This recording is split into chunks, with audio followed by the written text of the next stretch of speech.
Shadows of the Past. Mrs. Thelma Jackson sat on the edge of her bed, the morning sunlight spilling through the gaps in her curtains.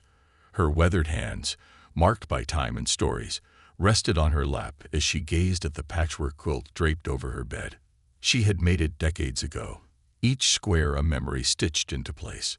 Today, the quilt felt heavier than usual, as if it carried the weight of something she couldn't quite name.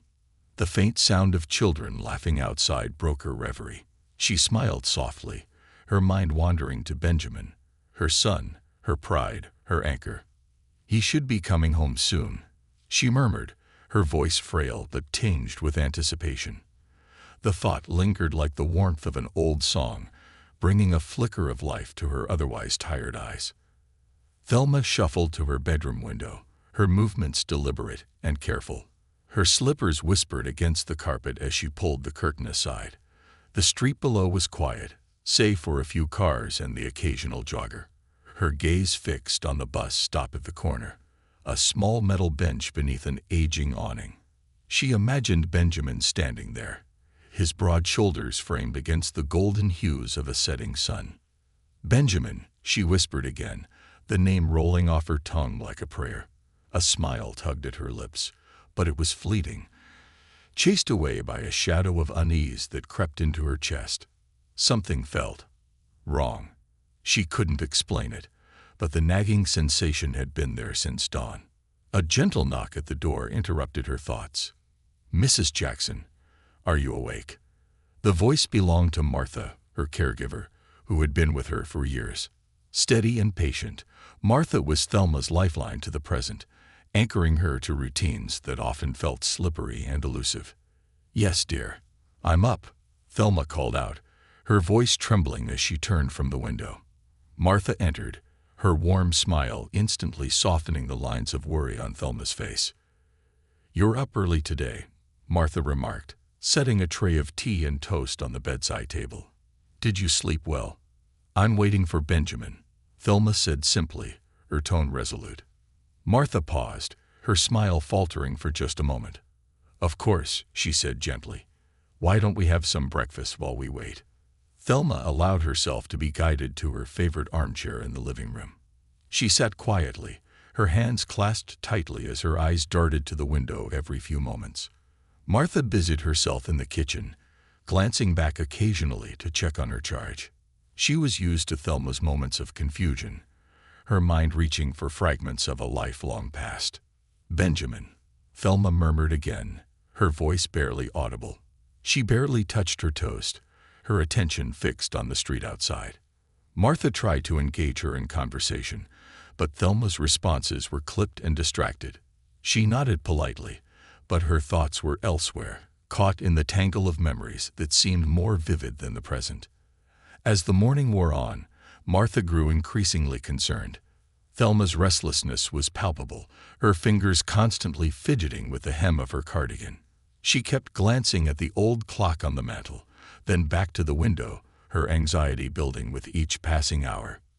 "Mrs. Jackson," Martha said softly, kneeling beside her chair, "how about we watch some television? There's a lovely program on about gardening." "No, thank you, dear," Thelma replied, shaking her head. "I need to be ready when Benjamin comes home." Martha sighed, deciding not to push. She resumed her daily tasks, her mind swirling with concern. Thelma had her off days, but today felt different. There was a tension in the air, an undercurrent of urgency that Martha couldn't quite place. Around noon, as the sun bathed the room in a warm glow, Martha's phone buzzed in her pocket. She hesitated, glancing at Thelma, who seemed lost in thought. "I'll just be a moment," she said, stepping into the hallway to take the call. Thelma sat silently, her eyes locked on the street outside. The sunlight highlighted the delicate lines of her face, each one a testament to a life lived with resilience and grace. As Martha's voice drifted faintly from the hall, something stirred in Thelma's mind. A memory, vivid and sharp, like a photograph coming into focus. She saw Benjamin, her little boy with his gap-toothed smile, standing at the bus stop. He was clutching his backpack, his face alight with joy as he waved at her. The image was so clear, so real, that it brought tears to her eyes. Without thinking, Thelma rose from her chair, her movements slow but deliberate. She shuffled to the front door, her hand trembling as she reached for the knob. The street outside was quiet, the late afternoon sunlight casting long shadows across the pavement. She blinked, momentarily disoriented by the brightness, but then her eyes found the bus stop.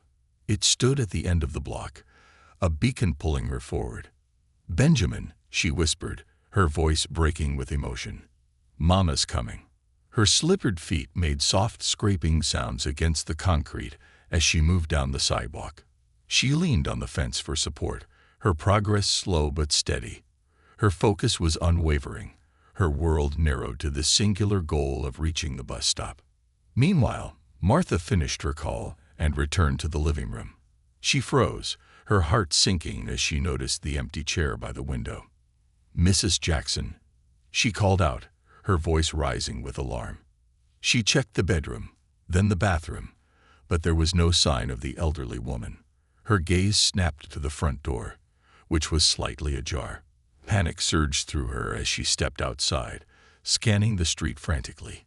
"Mrs. Jackson," she called out, her voice trembling. "Where are you?" Thelma was gone.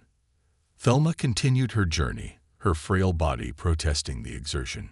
She passed familiar landmarks: the corner store, the old oak tree, Mrs. Thompson's rose garden. Each one triggered a cascade of memories, vivid but jumbled, blending the past with the present. "Almost there, baby," she whispered, her voice barely audible above the rustling leaves.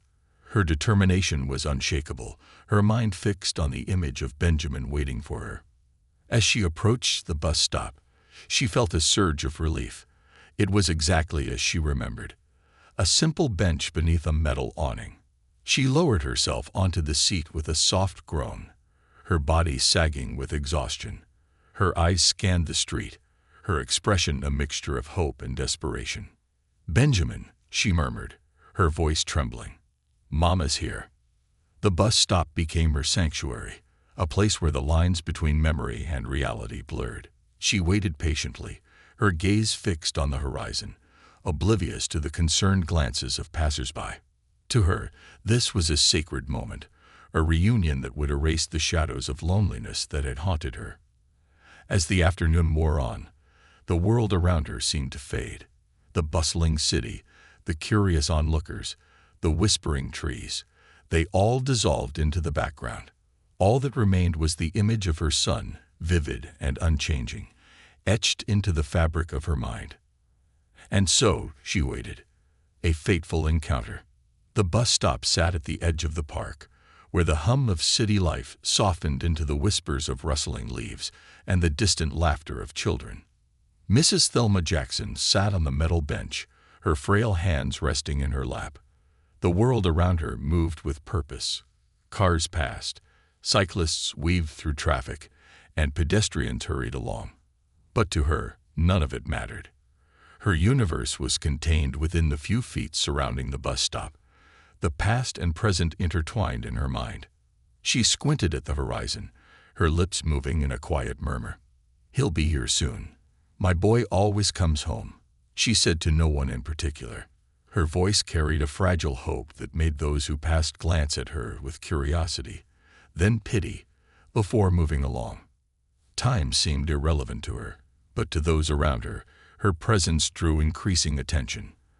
A jogger slowed as he approached, wiping sweat from his brow. He paused, his eyes narrowing as he took in her disheveled appearance.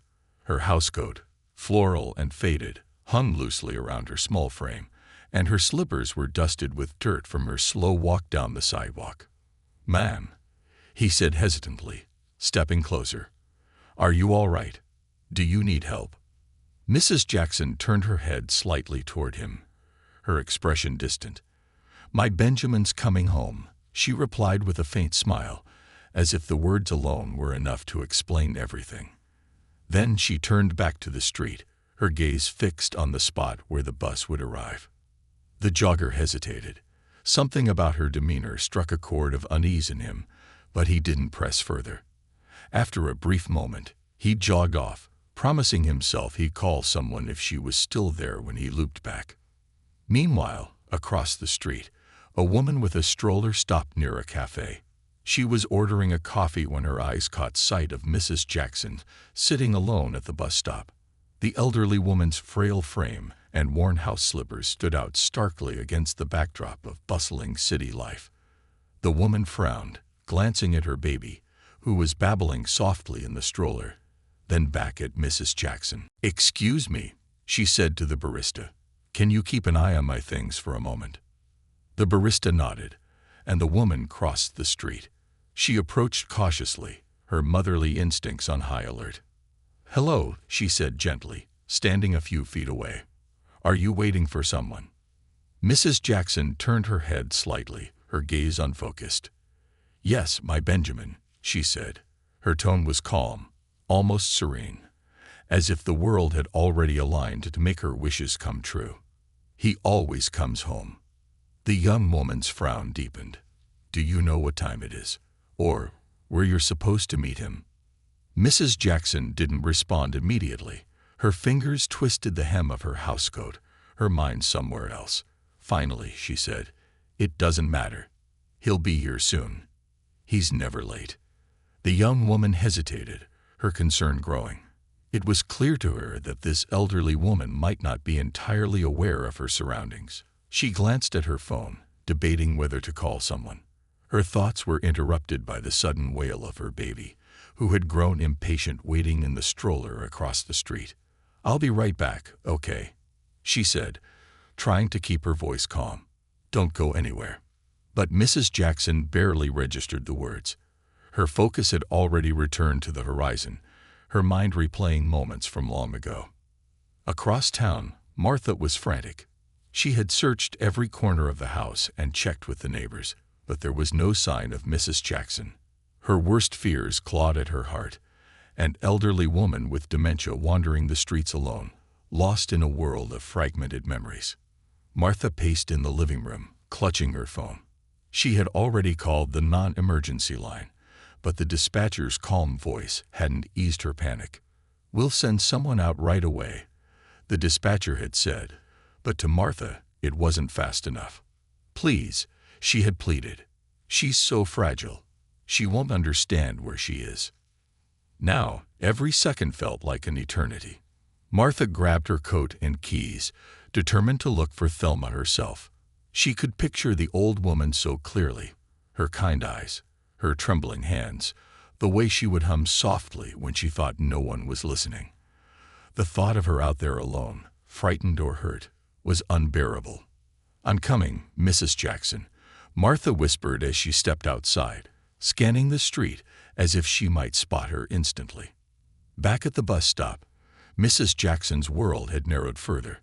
She barely noticed the changing colors of the sky as afternoon began to slip into evening. She shifted slightly on the bench, her body aching from sitting so long, but she didn't complain. Her lips moved in quiet murmurs, words that blended into the soft hum of the city. A police cruiser rolled slowly down the street. Officers Drake and Harris were making their routine patrol when they spotted Mrs. Jackson. Her frail figure on the bench immediately caught their attention. "Drake, you see that?" Harris said, nodding toward her. "Looks like another one of those cases." Drake frowned, pulling the cruiser to a stop near the curb. "Yeah, probably someone who wandered off. Let's check it out." The officers stepped out of the car, their uniforms crisp and authoritative.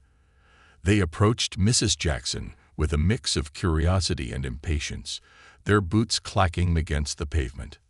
"Ma'am," Officer Drake said, his voice firm but not unkind, "what are you doing here?" Mrs. Jackson turned her head slowly to look at him. Her eyes, clouded by age and confusion, seemed to peer through him rather than at him.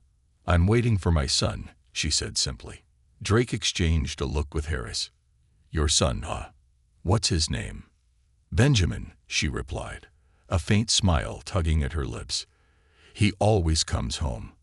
Harris folded his arms, his tone skeptical. "Ma'am, do you know what time it is? It's getting late. Maybe we can help you get back home." Mrs. Jackson shook her head, I can't leave. Benjamin will be here. I have to be here when he comes. Drake crouched slightly, trying to meet her gaze. Where does your son live? Maybe we can contact him for you. He's coming home on the bus, Mrs. Jackson said, her voice soft but unwavering.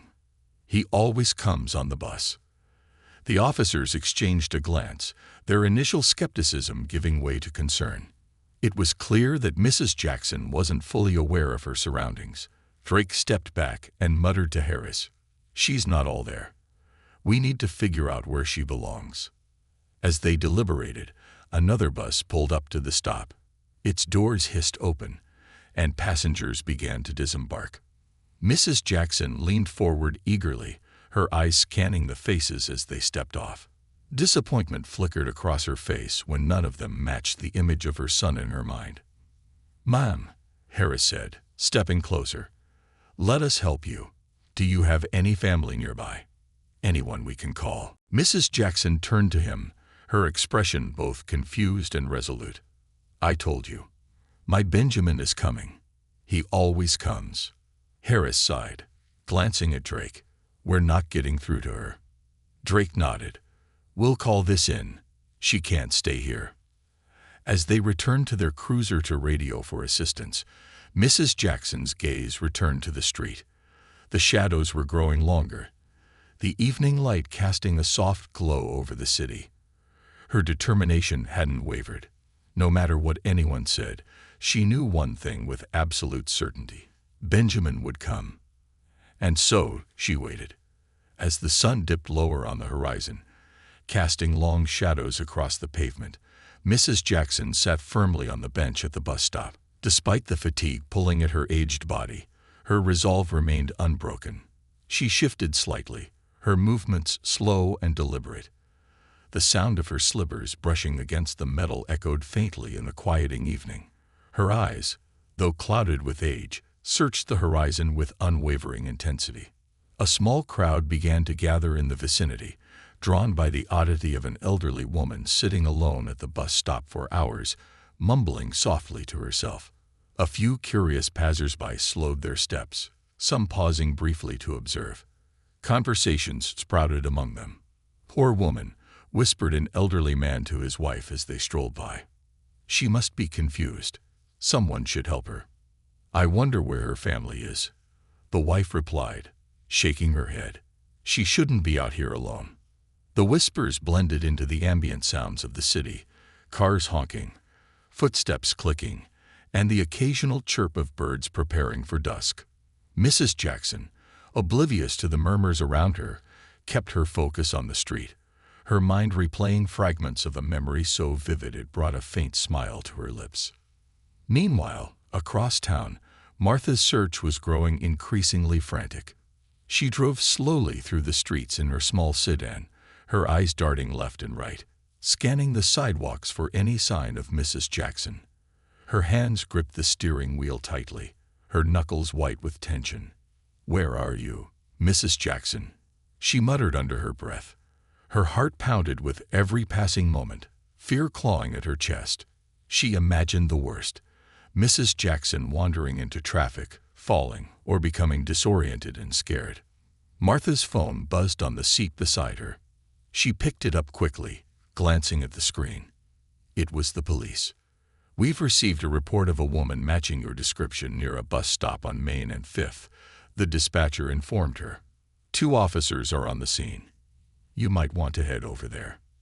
"Thank you," Martha said, relief flooding her voice. She immediately turned the car toward the location, her foot pressing harder on the accelerator.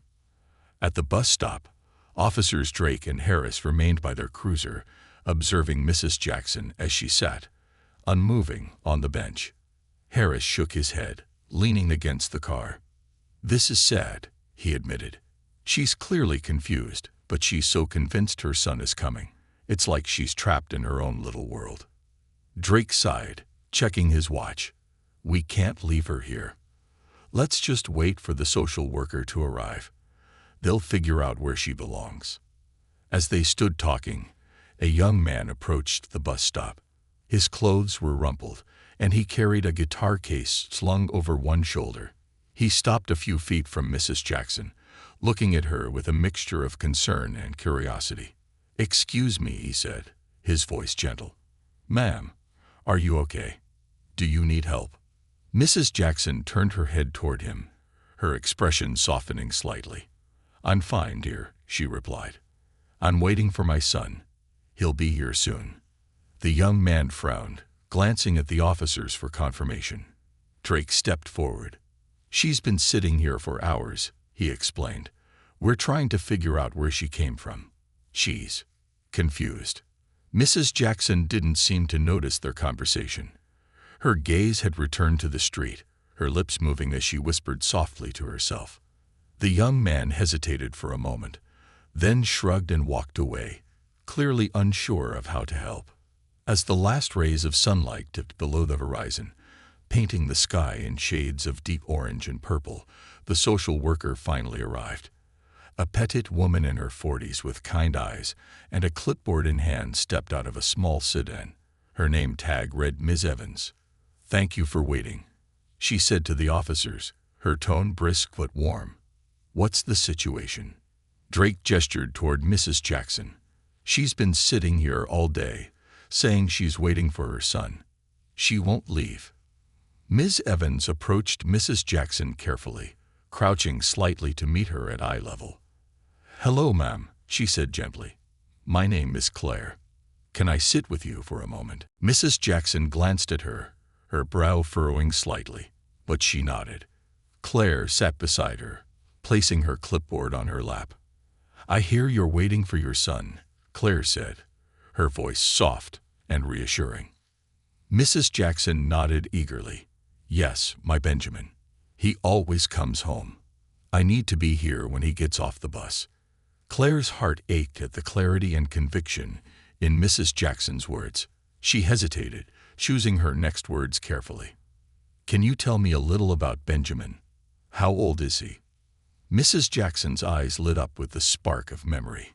"He's 10. He has the brightest smile, you know. Lost his front tooth last week," she said with a soft chuckle. "He always runs straight into my arms when he gets off the bus." Claire's smile faltered. It was clear Mrs. Jackson's memories were frozen in time, locked in a moment from years, perhaps decades, ago. "Mrs. Jackson," Claire said gently, "I think Benjamin might not be on the bus today. Maybe we can go somewhere safe and wait together." But Mrs. Jackson shook her head firmly. No. He'll be here. He always comes." Claire sighed softly, glancing back at the officers. She knew convincing Mrs. Jackson to leave would be difficult, if not impossible, without escalating the situation. She decided to take a different approach. "Mrs. Jackson," she said, her tone warm and soothing, "how about I call someone who can help us find Benjamin? Would that be okay?"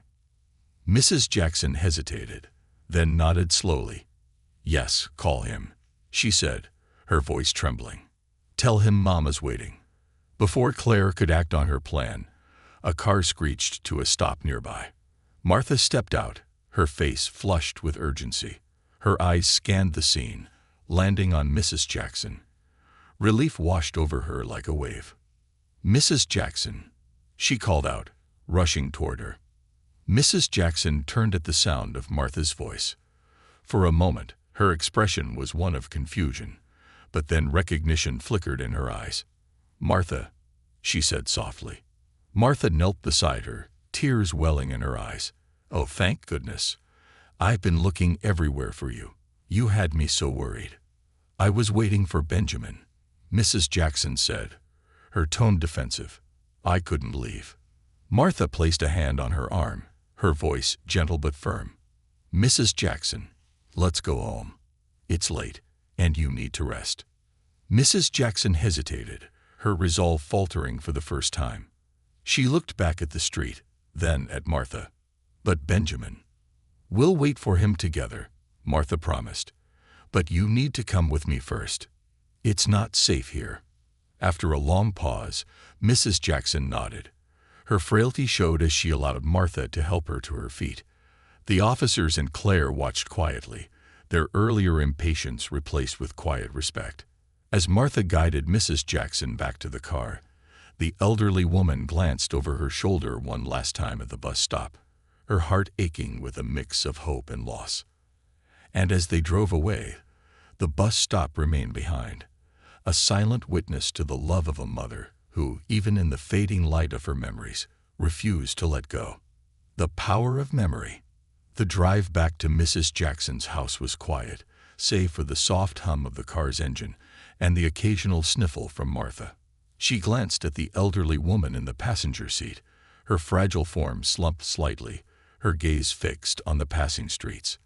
Mrs. Jackson's hands rested on her lap, trembling faintly, but her lips were pressed together in a firm line of determination.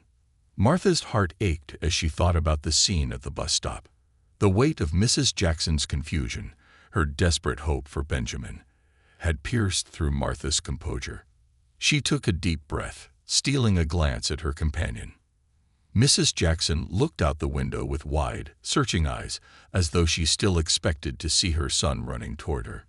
"We're almost home, Mrs. Jackson," Martha said gently, trying to offer some comfort. "You'll feel better once you're back in your chair with a cup of tea." Mrs. Jackson didn't respond at first. Then, her voice, quiet but firm, broke the silence. "Benjamin needs me, Martha. I can't just sit at home. He always looks for me at the bus stop." Martha swallowed hard. "Mrs. Jackson," she began carefully, "Benjamin, he might not need the bus stop anymore. Maybe."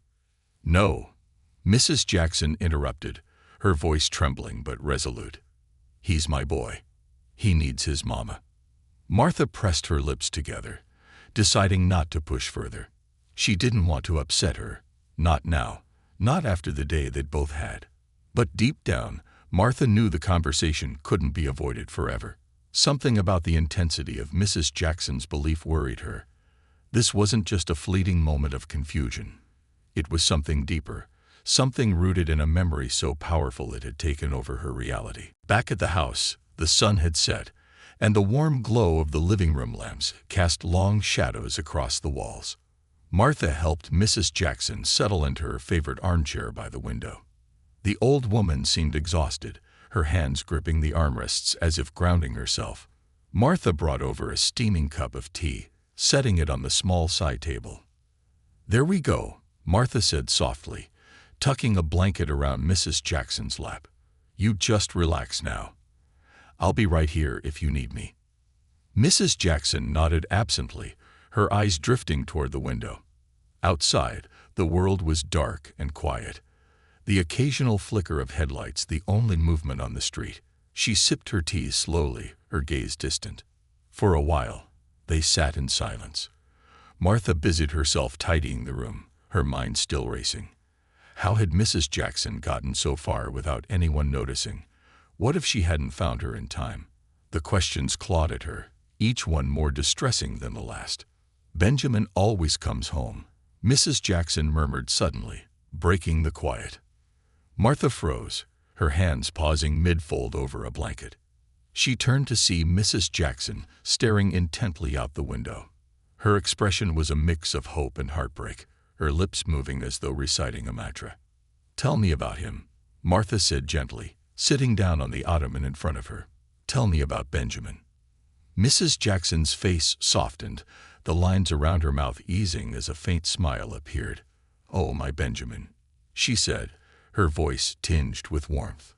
"He was such a bright boy, always asking questions, always curious about the world.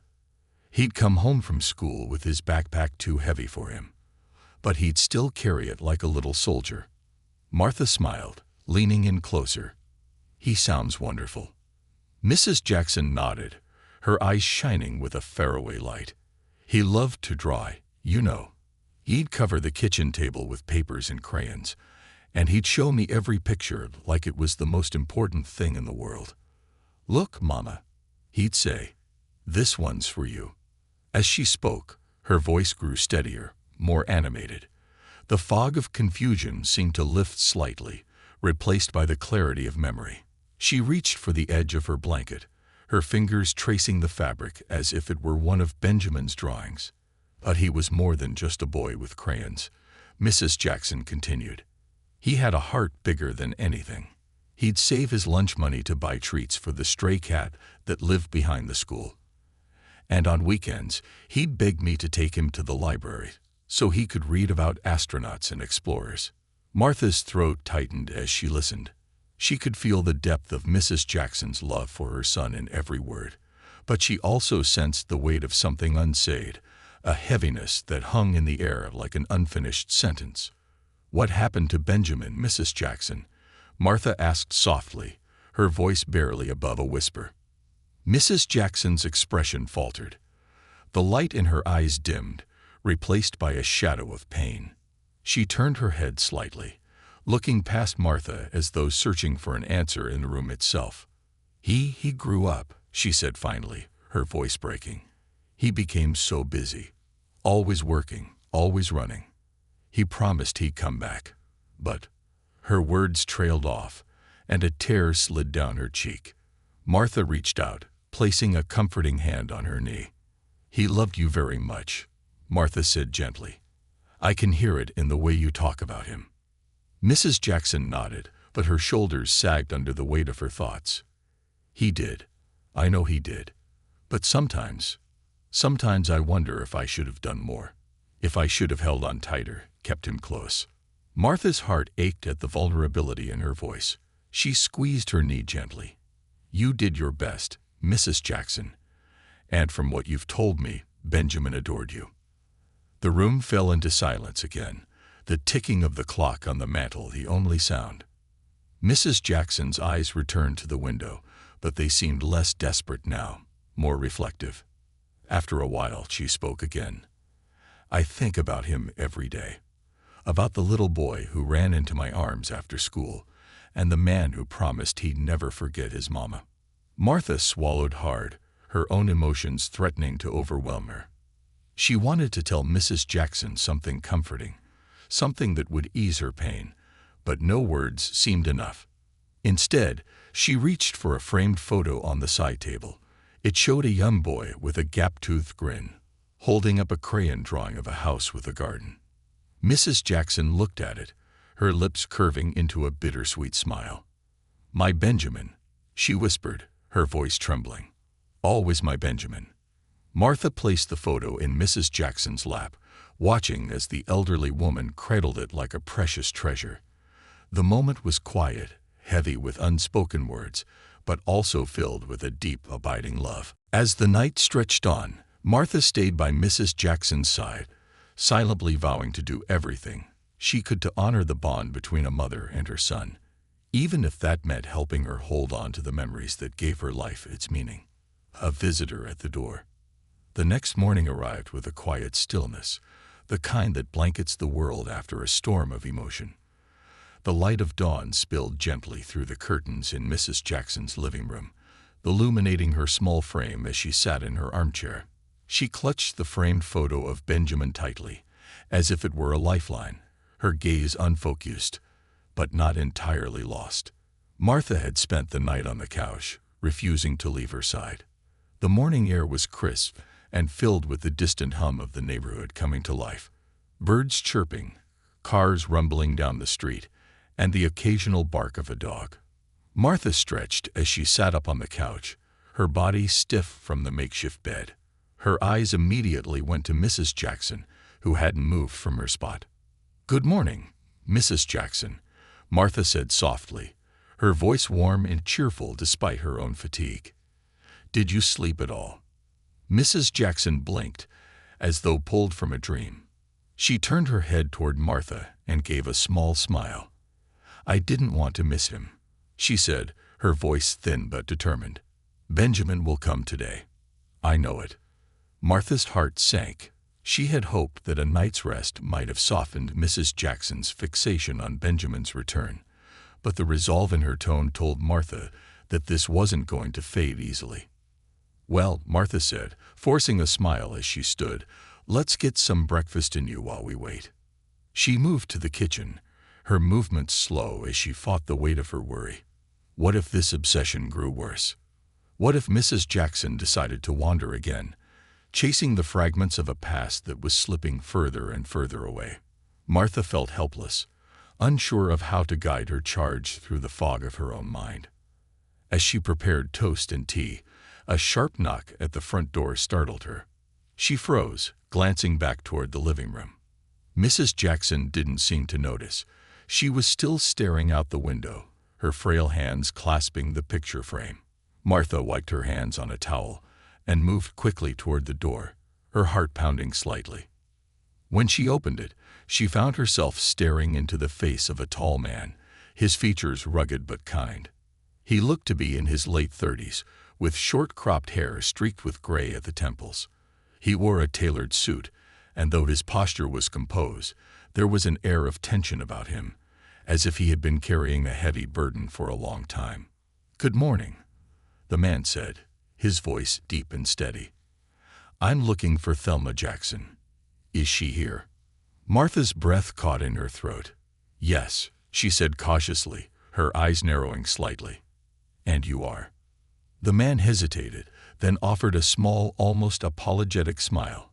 "I'm Benjamin, her son." The name hit Martha like a gust of wind, taking her by surprise. For a moment, she simply stared at him, trying to reconcile the boy in the photograph with the man standing before her. He looked so different from the image Mrs. Jackson had painted with her stories, older, wearier, but there was no mistaking the resemblance. "You're Benjamin," Martha repeated, her voice tinged with disbelief. "Yes," he said with a nod. "I know it's been a long time. Too long, really. But I'm here now." Martha felt a wave of emotions surge through her, relief, curiosity, even a touch of anger. "Do you have any idea what your mother's been through?" she asked, her tone sharper than she intended. "She's been waiting for you, day after day at the bus stop, convinced you're coming home." Benjamin's face fell, and guilt flashed in his eyes. "I know," he said quietly. "That's why I'm here. I should have come sooner."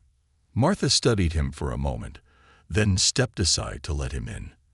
As he entered, he paused in the doorway, his gaze falling on Mrs. Jackson. She hadn't noticed him yet, her focus still on the street outside. "Mama," he said softly, his voice thick with emotion. Mrs. Jackson's head turned slowly, her eyes locking onto the man standing before her. For a moment, her expression was blank, as if her mind couldn't quite process what she was seeing. Then recognition flickered in her eyes, followed by a surge of emotion so intense it brought tears streaming down her face. "Benjamin," she whispered, her voice trembling. She reached out a hand as if afraid he might vanish. Benjamin crossed the room in 3 strides, kneeling before her and taking her hand in his. "It's me, Mama," he said, his voice breaking. "I'm here." Mrs. Jackson's hand shook as she touched his face, tracing the lines and features that had grown sharper with age. Her tears fell freely now, but her smile was radiant, lighting up her entire face. "You came home," she said, her voice filled with wonder. "You came home." "I'm so sorry it took me so long," Benjamin said, his own tears glistening in his eyes. "I never should have stayed away. I've missed you so much." Martha watched from the corner of the room, her own emotions threatening to spill over. The sight of the reunion was both heartwarming and heartbreaking, a moment of profound love and regret, woven together in a single embrace. For a long while, mother and son simply held each other, the years of separation melting away in the warmth of their reunion. Mrs. Jackson's frail arms wrapped around Benjamin's shoulders, and he held her as if afraid to let go. Later, as they sat together in the living room, Martha brought tea for all of them. Benjamin sat close to his mother, his hand never leaving hers. He listened as she recounted her days of waiting, her confusion, and her unwavering belief that he would come home. "I couldn't leave the bus stop," Mrs. Jackson said, her voice quivering. "I knew you'd be there. I knew you'd come back to me." Benjamin's face was etched with guilt. "Mama, I should have been there. I should have come back sooner. Life got complicated, but that's no excuse." Mrs. Jackson shook her head, her tears replaced with a serene smile. "You're here now," she said simply. "That's all that matters." Benjamin looked at Martha, his expression filled with gratitude. "Thank you for taking care of her," he said earnestly. "I can't imagine what she would have gone through without you." Martha smiled, her earlier frustration softening. "She's a special woman," she said. "It's been an honor." As the evening wore on, the room filled with laughter, tears, and the warmth of stories shared.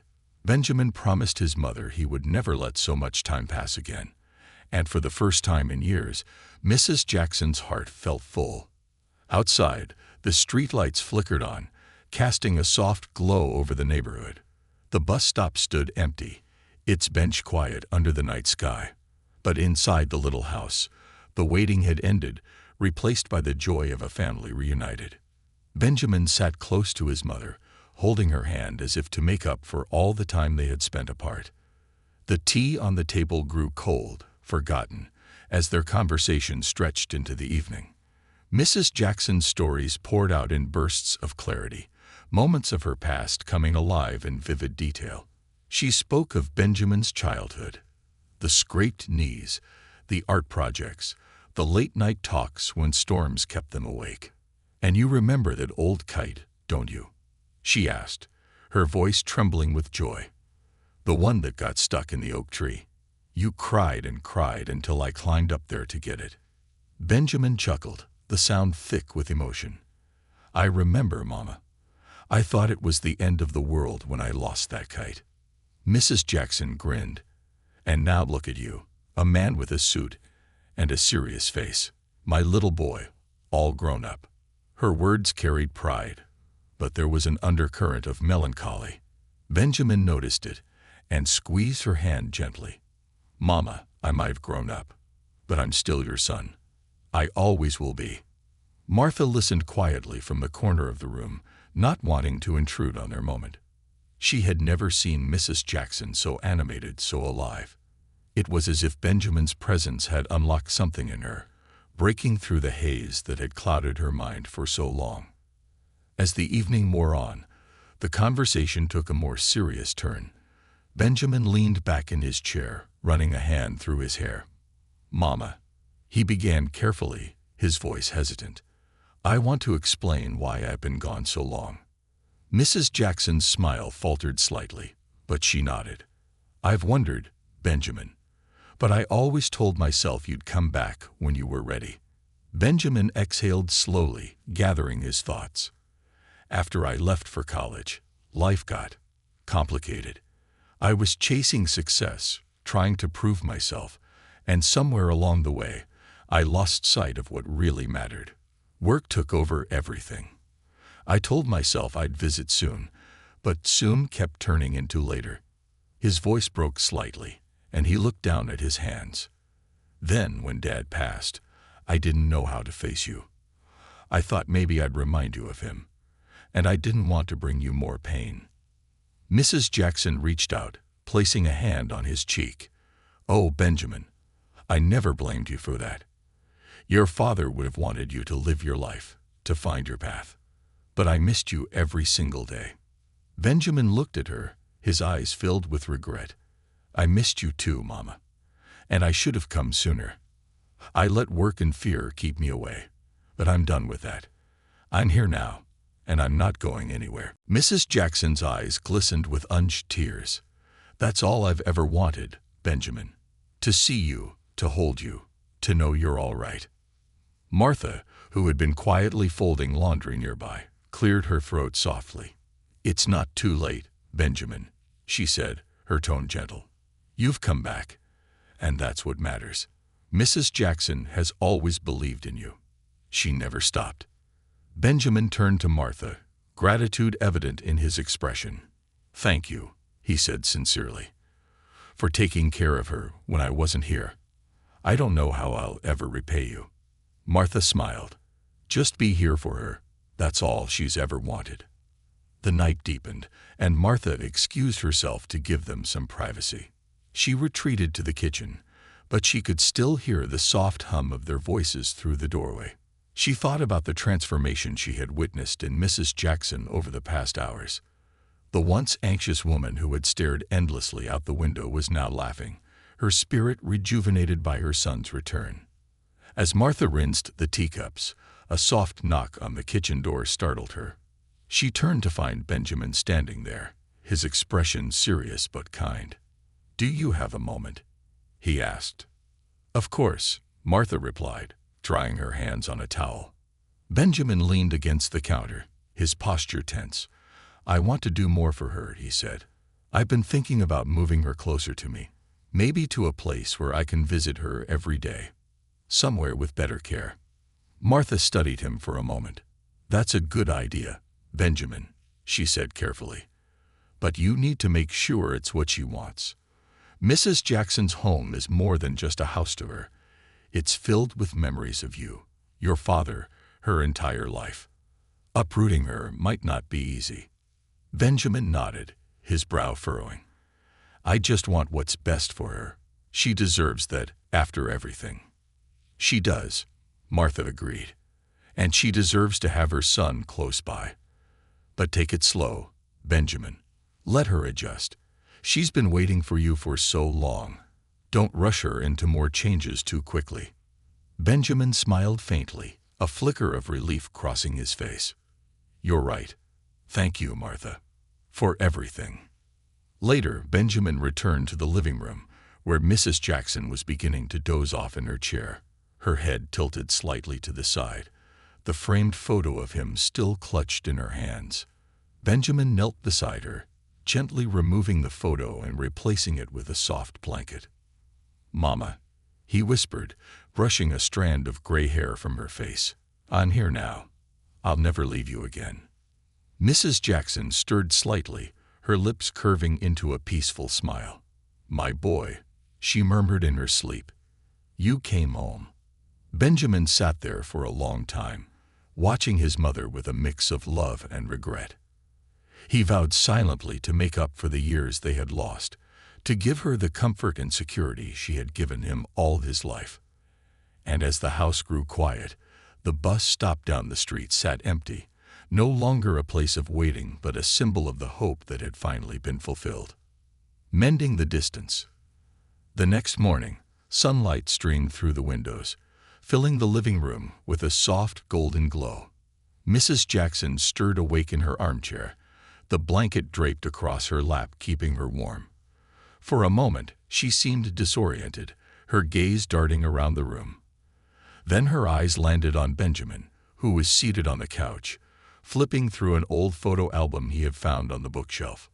"Benjamin," she whispered, her voice cracking with emotion as if to confirm he was still there. Benjamin looked up, his face breaking into a warm smile. "Good morning, Mama. Did you sleep well?" Mrs. Jackson nodded slowly, her fingers brushing the edges of the blanket. "I slept better than I have in years," she admitted, her voice soft but steady. "It feels good having you here." He rose and walked over to her, placing the photo album gently in her lap. "I found this while you were sleeping. Do you remember these?" he asked, pointing to a black and white picture of a young Mrs. Jackson holding a baby in her arms. Mrs. Jackson's smile widened, her fingers trembling as she traced the image. "Oh, that was the day I brought you home from the hospital. You were so small, Benjamin, but you had this big, loud cry," she chuckled. "Your father teased me, saying you were trying to out-sing the choir of angels." Benjamin laughed softly. "And you kept me safe all these years, didn't you?" Her smile faltered slightly, and she looked at him with a mix of love and sadness. "I tried my best. I wanted to give you everything, but—" She paused, her voice thick with emotion. "Sometimes I feel like I let you down." Benjamin knelt beside her, taking her hand in his. "Mama, you didn't let me down. If anything, I let you down by staying away for so long." Mrs. Jackson shook her head vigorously. "You had your life to live, Benjamin. I understood that. But you must promise me now. Promise me you'll take care of yourself. Promise me you'll never let the world pull you so far away again." "I promise, Mama," he said, his voice firm with conviction. From now on, you'll see me every day. We'll make new memories, and we'll do it together." Mrs. Jackson's eyes glistened with tears, but they were tears of joy. "That's all I ever wanted," she whispered. Later that morning, Martha arrived, her usual cheerful demeanor tinged with curiosity as she saw Benjamin helping Mrs. Jackson to the dining table. "Good morning, everyone," she greeted, setting down a bag of groceries. "I see someone is already off to a good start today." Mrs. Jackson beamed at Martha. "My Benjamin made breakfast," she said proudly, motioning to the table, where toast, scrambled eggs, and fresh fruit were laid out. Martha raised an eyebrow at Benjamin. "Impressive. Not bad for a first morning back." Benjamin grinned. "I figured it was the least I could do.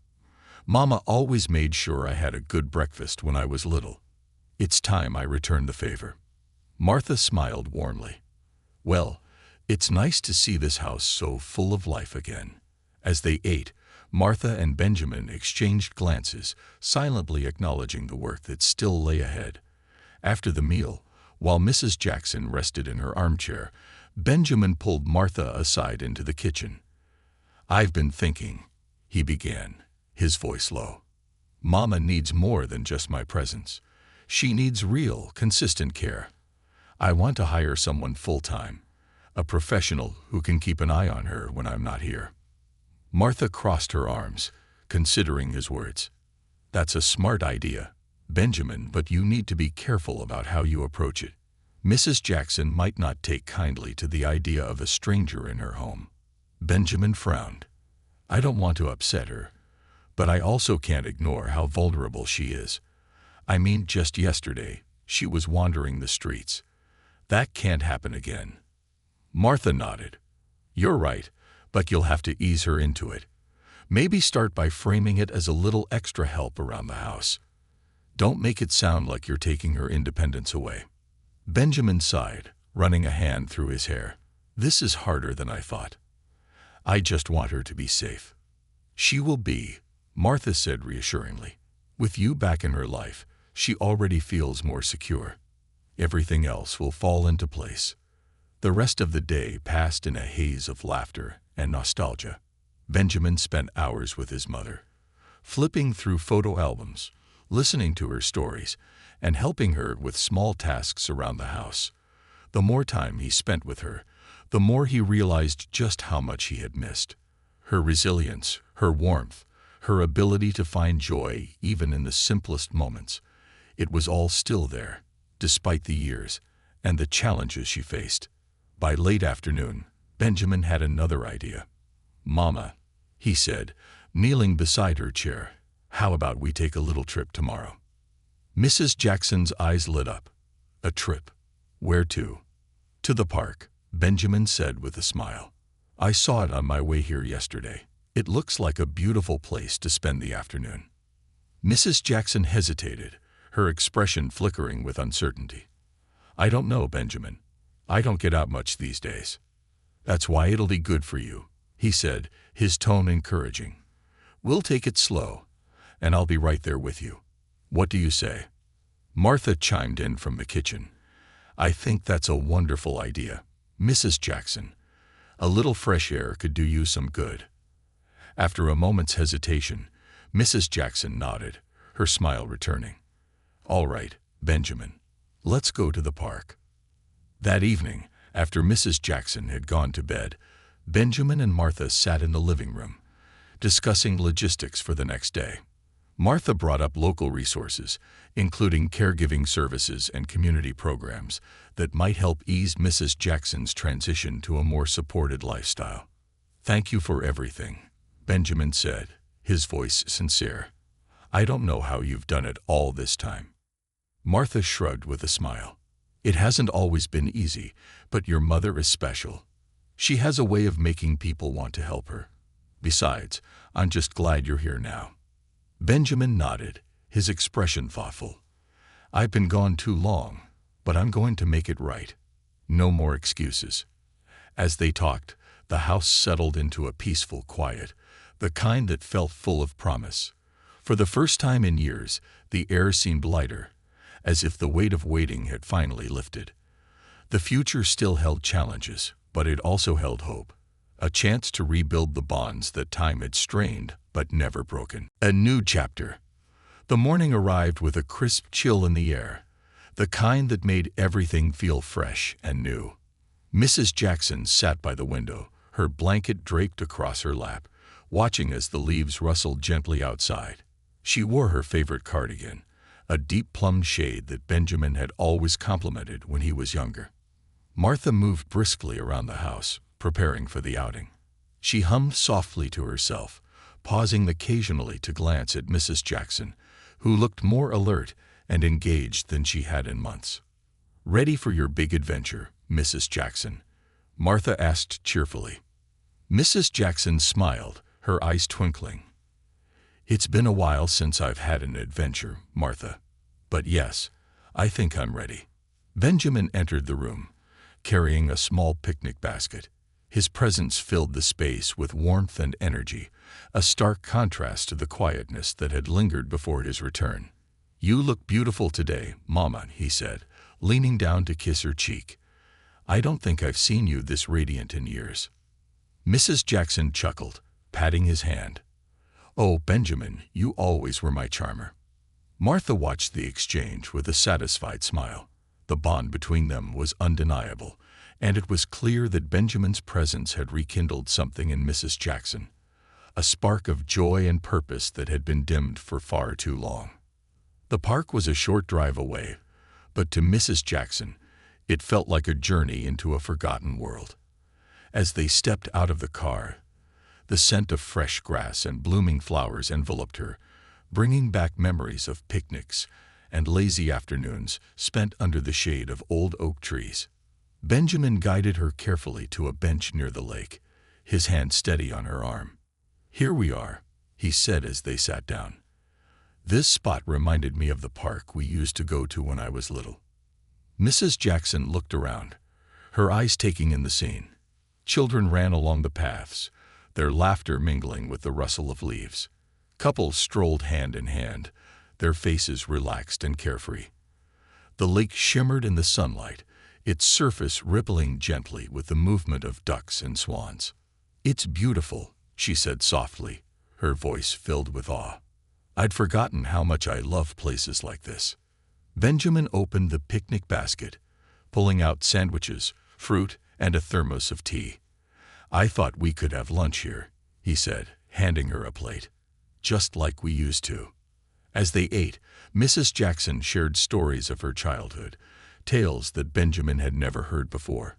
She spoke of her own mother, who had loved parks just as much, and of her father, who had taught her to fish at a lake similar to this one. "Life was simpler back then," she said with a wistful smile. "We didn't have much, but we had each other." Benjamin listened intently, savoring every word. He realized how much he had missed during his years away, how many stories and moments he could never get back. But he also knew that the time they had now was precious, and he was determined to make the most of it. After lunch, they walked slowly along the path, Benjamin's arms securely around Mrs. Jackson's shoulders. Martha trailed a few steps behind, giving them space but staying close enough to help if needed.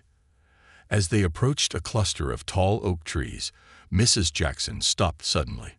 She looked up at the branches, her expression thoughtful. "Do you remember, Benjamin?"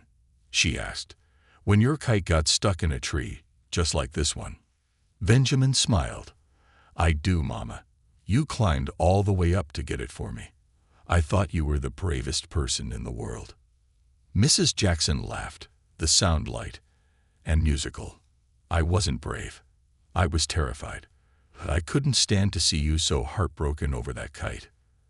They stood there for a moment, the memory hanging between them like a warm embrace. Then Benjamin reached out and picked up a fallen leaf, its edges tinged with gold. He handed it to his mother. "For the memories," he said. She took the leaf, holding it delicately in her hand. "For the memories," she repeated, her voice filled with gratitude. Back at the house, the atmosphere was light and cheerful. Mrs. Jackson seemed invigorated, her steps more confident, her laughter more frequent. Martha couldn't help but marvel at the change. It was as if Benjamin's return had unlocked a part of her that had been hidden away, waiting for the right moment to reemerge. Later that evening, as the sun dipped below the horizon, Benjamin and Mrs. Jackson sat together in the living room. The photo album lay open on the coffee table, its pages filled with snapshots of their shared history. "Mama," Benjamin said, his tone serious but gentle, "I've been thinking about how to make things better for you. I don't want you to ever feel alone again." Mrs. Jackson looked at him, her expression curious. "What do you mean, Benjamin?" "I want to move you closer to me," he said. "I found a lovely place near my home. It's small but cozy, and you'd have people around to help when I can't be there. And I'll visit you every day, I promise." Mrs. Jackson's smile faded slightly, and she looked down at her hands. "This house, it's where your father and I built our life. It's where I raised you. It's hard to think about leaving it." Benjamin nodded, his heart heavy with understanding. "I know, Mama, and I don't want to rush you, but I want what's best for you. I want you to be safe, and I want to be close enough to take care of you." They sat in silence for a moment, the weight of the decision settling between them. Then Mrs. Jackson reached out and placed her hand over his. "I trust you, Benjamin," she said softly. "If you think this is what's best, then I'll go. As long as I have you, I'll be all right." Benjamin's eyes filled with tears, and he squeezed her hand tightly. "Thank you, Mama. I'll make sure it feels like home for you."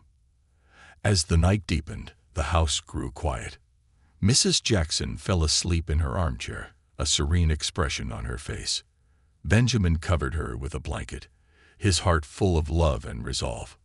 He knew there was still work to be done, arrangements to make, challenges to face. But for the first time in years, he felt at peace. His mother's unwavering love and forgiveness had given him the strength to move forward, to rebuild what had been lost. And as he sat by her side, watching over her in the stillness of the night, he made a silent promise. No more waiting, no more distance. From now on, they would face every moment together. The waiting had ended. The healing had begun.